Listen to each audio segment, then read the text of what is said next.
Hi friends, ಇವತ್ತು ನಾವು chicken ಕಬಾಬ್ ಹೇಗೆ ಮಾಡೋದು ಅಂತ ನೋಡೋಣ ಬನ್ನಿ. ಮೊದಲಿಗೆ 1 kg ಚಿಕನ್ನ ತೊಳೆದು ನೀರು ಸೋರಿಸಿ ಒಂದು ಪಾತ್ರೆಗೆ ಹಾಕಿ ಇಟ್ಕೊಂಡಿದ್ದೀನಿ. ಅದಕ್ಕೆ ಒಂದು ಮೊಟ್ಟೆನ ಹಾಕಿ ಒಂದು ಸ್ವಲ್ಪವೇ ಅರಿಶಿನ ಪುಡಿ, ಜೊತೆಗೆ 2 ಸ್ಪೂನ್ ಧನಿಯಾ ಪುಡಿ,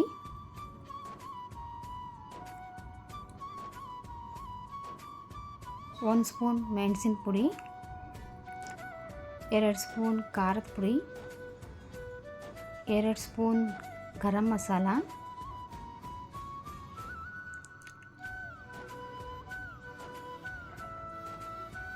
2 ಸ್ಪೂನ್ ಕಬಾಬ್ ಪೌಡ್ರು, ಸ್ವಲ್ಪ ಉಪ್ಪು ಜಾಸ್ತಿ ಹಾಕ್ಕೊಬಾರ್ದು. ಅದ್ರ ಜೊತೆಗೆ 2 ಸ್ಪೂನ್ ಶುಂಠಿ ಬೆಳ್ಳುಳ್ಳಿ ಪೇಸ್ಟು, 1 ಸ್ಪೂನ್ ಸಾಸಿವೆ ಎಣ್ಣೆ, 3 ಸ್ಪೂನಷ್ಟು ಮೊಸರು ಹಾಕ್ಕೊಬೇಕು. ಇಷ್ಟನ್ನು ಹಾಕ್ಕೊಂಡು ಚೆನ್ನಾಗಿ ಮಿಕ್ಸ್ ಮಾಡಬೇಕು. ಎಲ್ಲನೂ ಮಿಕ್ಸ್ ಆಗಬೇಕು ಚಿಕನ್ ಜೊತೆಗೆ. ನೋಡಿ, ಈ ಹಂತಕ್ಕೆ ಬರೋವರೆಗೂ ಚೆನ್ನಾಗಿ ಮಿಕ್ಸ್ ಮಾಡಿಟ್ಕೊಂಡು ಒಂದು 20 ನಿಮಿಷ ನೆನೆಯೋಕೆ ಬಿಟ್ಟು, ನಂತರ ಚೆನ್ನಾಗಿ ಒಂದು ಕಾದಿರೋ ಎಣ್ಣೆಗೆ ಒಂದೊಂದಾಗಿ ಹಾಕ್ಕೊಳ್ಳಿ.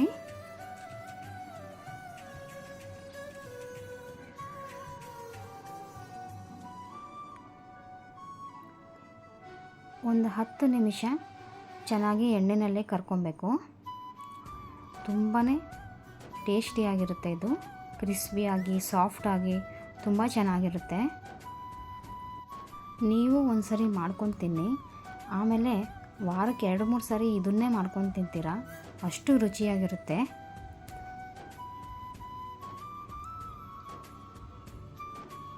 ತುಂಬಾ ಸಾಫ್ಟಾಗಿ ಕ್ರಿಸ್ಪಿಯಾಗಿ ತುಂಬ ಚೆನ್ನಾಗಿರುತ್ತೆ. ನೀವು ಒಮ್ಮೆ ಟ್ರೈ ಮಾಡಿ ನೋಡಿ. Please subscribe my channel.